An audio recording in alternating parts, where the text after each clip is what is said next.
All right, so if you're jamming yourself into the bottom of the squat, our hips have to be able to both externally rotate, so moving toward the tailbone, and internally rotate, moving away from the tailbone and making space. So we're setting the hips in external rotation, and as we go down, they're externally rotating, but in the very bottom, that requires internal rotation. So people will be doing their 90-90s and like really focusing on externally rotate, externally rotate. Well, it might be your internal rotation that's the challenge, especially if you're just getting a little bit stuck in the bottom. So you'll still do your typical 90-90, but I want to add a couple of things. One is, yeah, do the external rotation. The piriformis gets a little bit tight,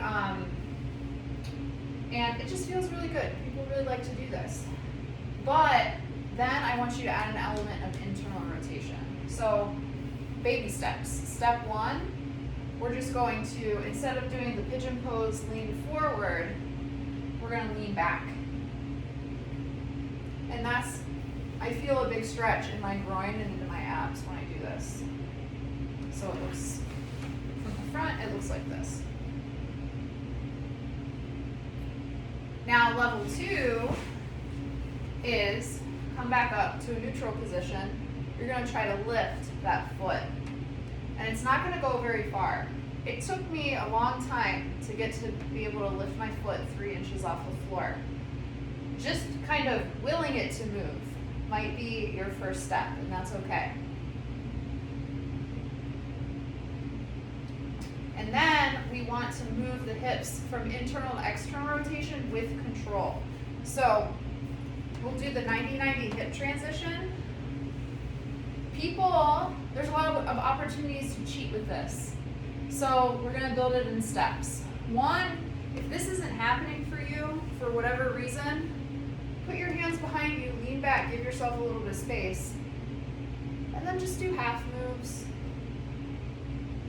And then switch to your other side, lean back a little bit, do a little half windshield wipers.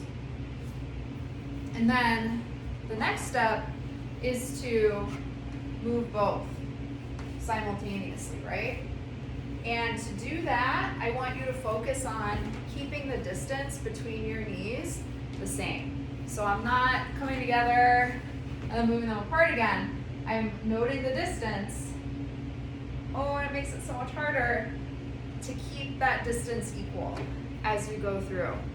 So that's how you warm up your internal rotation, which is required for the bottom of the squat. If you do that internal rotation assessment and you're horrified by what you find, please don't worry.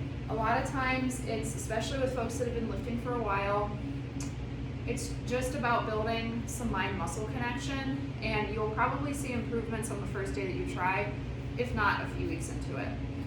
So that is addressing the hips.